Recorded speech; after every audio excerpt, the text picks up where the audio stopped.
To the Lee family, Anita and the two daughters, San Francisco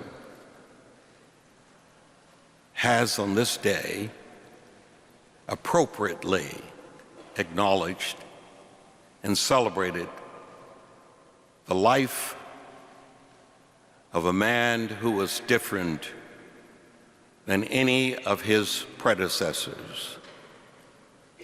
Present in this room are representatives of those predecessors, from the Christopher years, the Shelley years, the Alioto years, the Moscone years, the Feinstein years, the Agnos years, the Jordan years, the Brown years, the Newsom years. Ed Lee was different than any of that category of groups that I just described. He really did not want the job. I'm not sure Ed Lee ever wanted any job, except one. When I became mayor of San Francisco, I had known of Ed Lee in part because he was one of the lawyers that handled the integrating of our fire department. He was part of the challenge that Bob Dimmons and that group of black people who wanted to fight fires. And they sued, and there was a consent decree. And Ed Lee was one of the lawyers with that consent decree. And so I knew of him first from that perspective. And then my friend Art Agnos told me about this person that he had had doing whistleblowing activities and then the human rights. And I said, who is he? And he gave me his number. And the number was Oakland. Are you kidding me? I wouldn't hire anybody from Oakland unless he lives in San Francisco. I called Ed Lee in.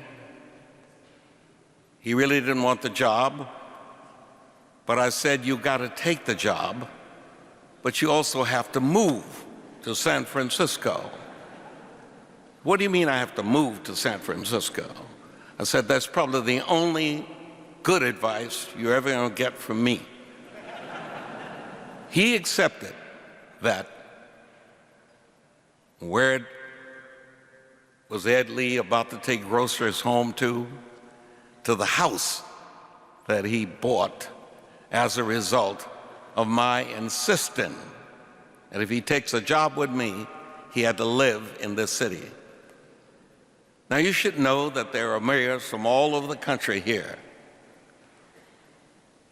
Benjamin from Columbus, who will head the U.S. Conference of Mayors, Hancock from Denver. These are all people who were friends of Ed Lee's. They're mayors from the 9 counties, the Bay Area. Libby Shaft, the mayor of San Jose, mayor of Richmond, the mayor of Sacramento. They were all here because they genuinely were friendly with, respected, and honored Ed Lee. That's the kind of impression Ed Lee could make and did make on everybody. Governor Jerry Brown is here because Ed Lee's last trip out of San Francisco was to go to Chicago to participate with 36 other mayors or 35 other mayors to sign a document with reference to the business of climate change and global warming. Ed Lee was doing those things. And Rabbi Singer, Ed Lee would never put any of that on his informational reference source, unlike Gavin and me and all these other people.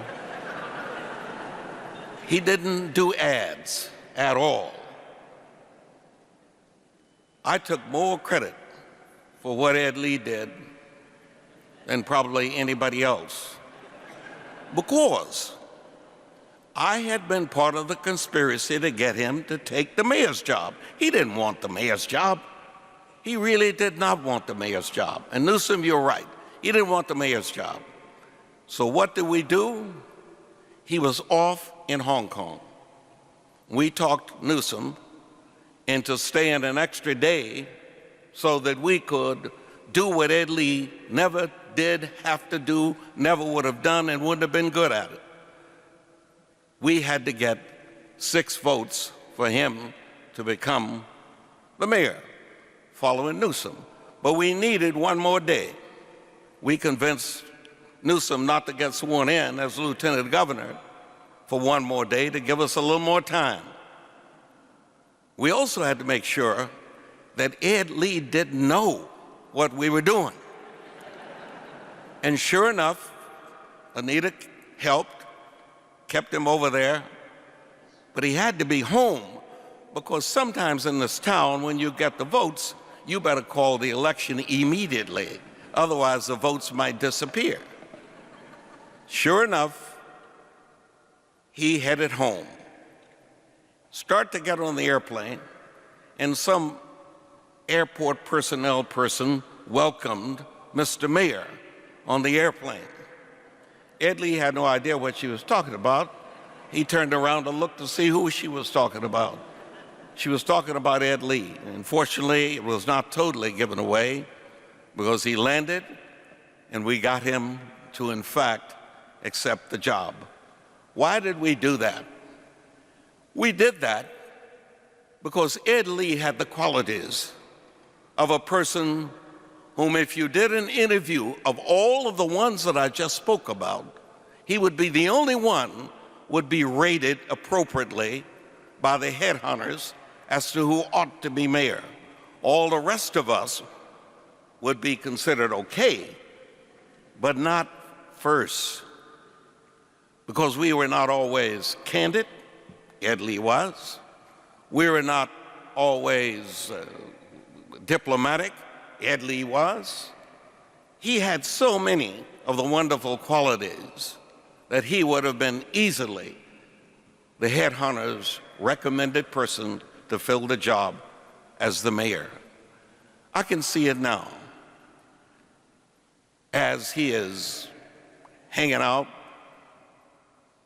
with your father, Angela, in heaven, and Jonathan with George. And for those of you on the Burton side,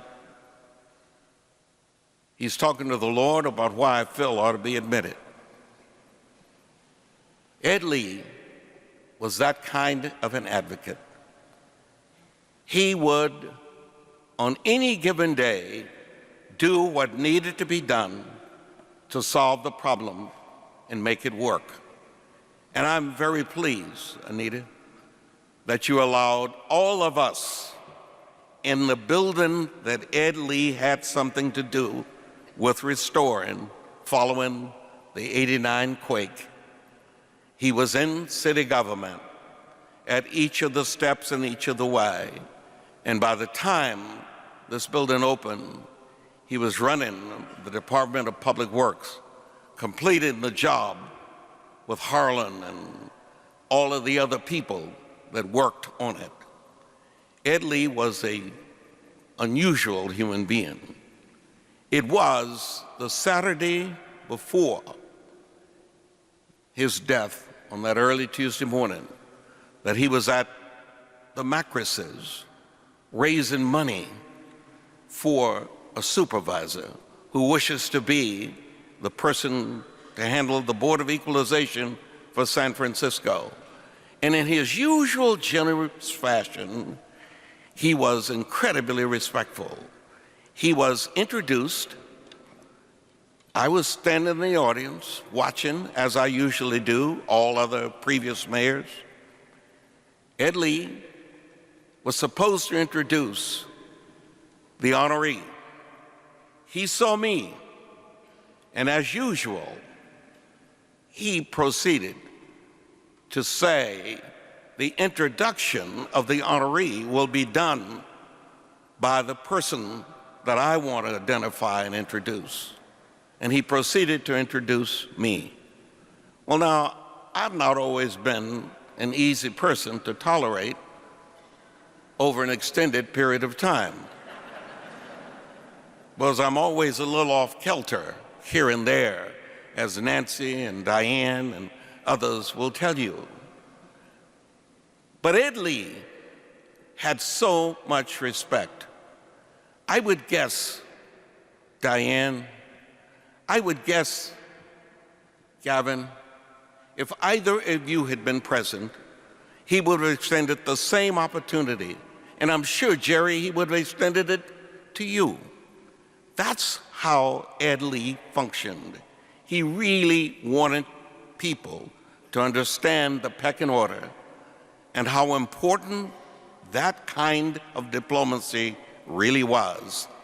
He had me introduce the honoree as he introduced me. And he did it in the fashion that he usually would do it.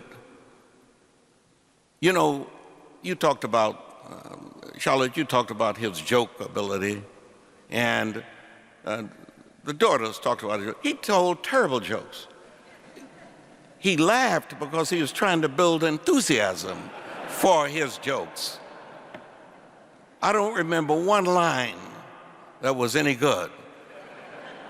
But there is one I intend to close the column with next Sunday that Ed Lee said to me at Victor's house. He said, you know, I've been thinking, if President Trump is prosecuted and he has to serve time in a federal jail, maybe we should see if we couldn't get Alcatraz back operational.